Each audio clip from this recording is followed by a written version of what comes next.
Welcome back to another episode of Dentside Depot. Today we're going to go over the 10 most expensive options that you could have gotten on a 1979 Ford pickup truck. Not the best, not the rarest. We're going to do them in order from 10 to 1, the most expensive options that you could get. We're not going to include trim packages, we're not going to include engines, and we're also not going to include camper special and trailer special because I have another video for those two options later on this month. So let's get to it, starting with number 10, 10th most expensive option. Okay, so here we go. Number 10 is actually cruise control, and there would be many pieces that you would get to the cruise control. The first would be the horn button would have buttons that you would press to obviously engage and disengage the cruise control. Up in the top left-hand corner, it's tough to see, but there's a module up there that is for the cruise control box. And that it's kind of like a little computer that controls the cruise control.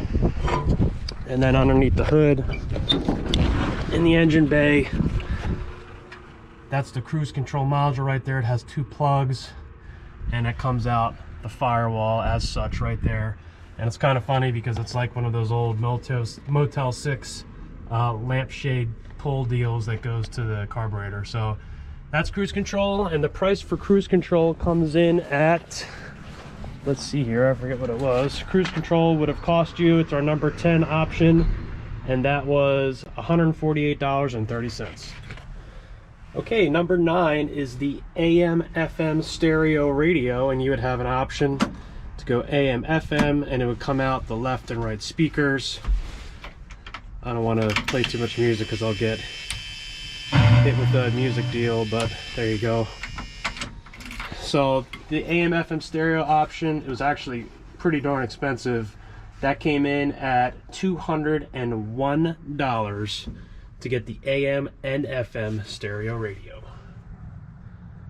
Number 8 on our list today, believe it or not, is actually power steering. Power steering was an option, and you weren't necessarily going to get it on the truck unless you asked for it. Power steering came in at $201, and what you would get is exactly what you would think. Power assisted steering, number 8 on our list. Number 7 on our list today is slotted aluminum wheels. I actually do not have a set of slotted aluminum wheels. These are wheels that I put on Junior Mint here a couple weeks ago that look really cool. They're Wheelsmith 17x9 aluminum wheels. And they look really awesome. A lot of people like the slotted wheels. I personally do not, but I definitely understand the allure of them. Slotted wheels, number 7 on our list, they came in at $283.90 in 1979. Number 6 on our list today is actually two-tone paint, and it would vary with the type and amount of trim that you wanted to get with your truck. It would be anywhere from a couple $100 all the way up to $316.40. It depended on your cab configuration, regular, super, crew, super camper special, whatever. It also depended on how many of the trim pieces you wanted, just top and bottom, etc. But the most expensive, minus discounts for whatever package you got, like Ranger XLT, Lariat, etc. Most expensive that would ever be would be $316.40 in 1979. Number 5 on our list today is the CB radio. I did go over this option in a previous video, and I will put that in the link below. But here's what you got. You got a CB mic, which mounted right here on the dash. This one does not have it, but that's what the mic looks like. You got this super cool antenna, which are crazy difficult to find these days. You'll pay hundreds of dollars for one of these antennas, if you can even find one. Underneath the seat for a regular cab would be a metal box, and then there'd be a wiring harness that would come up and go up and connect in with the radio. On a Supercab truck, they would be back behind the trim where the rear seat is, and a crew cab, I believe they were in the same location as a regular cab, being under the front seat. But I'm not positive on that because I've never owned a CB crew cab truck. So if I'm wrong, definitely put it in the comments where the box goes for the crew cab CB radios. Number 5 on our list, that came in at $337.40, and you had to up order a more expensive radio. So it really made the whole thing more expensive. Essentially, combining the expensive radio with CB, you'd be well over $500 for that option. Next up on our list today at number 4 is actually the chromatic tape stripes, often found on freewheeling Broncos in most instances. Now obviously my F100 is not chromatic tape stripes, but I don't have a Bronco with chromatic tape stripes or a truck with chromatic tape stripes, so just for reference, that's essentially where they would be for the most part. You could order the chromatic tape stripes without the freewheeling package, according to the Ford book.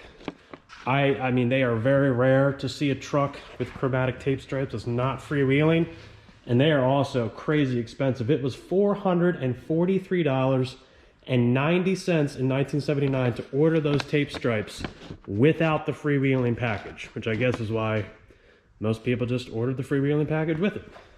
So that's number 4 on our list. Now on to number 3.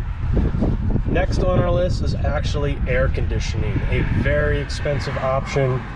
Coming in at number 3, air conditioning cost you $578.10, and there was really no way around that one. You were paying the full price. Didn't come with any of the packages. That was a straight up option, and a very expensive one at that. So obviously you have a different box in the cowl compared to just heat, and then you would also get a different HVAC controller switch. It would have more options than the heater would, and you can see this one's a dual tank AC switch with all the options there. AC at number 3.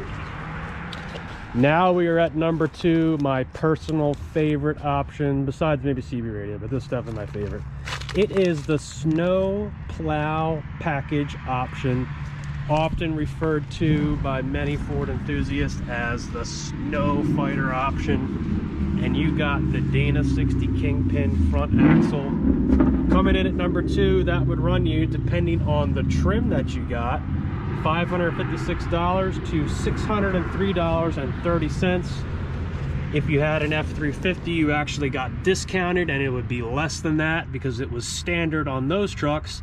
The Dana 60 Kingpin, a legend in all trucks, not just the Ford, because everyone put them in their trucks because they are the best. And that brings us to our most expensive option, which I do not have because I personally hate them. And I did not even think this was going to be number 1. It is the deluxe pickup box cover at, believe it or not, $769.10. That is crazy expensive, and probably why you never see them, because that was just a stupid amount of money for a pickup box cover back in 1979, that's for sure. My truck here has the bed rail option. I think that was like $110 or something. So if you enjoyed this episode of Dentside Depot, definitely like and subscribe. I'll put the link for the 10 rarest options down below, and we hope to see you in the next episode.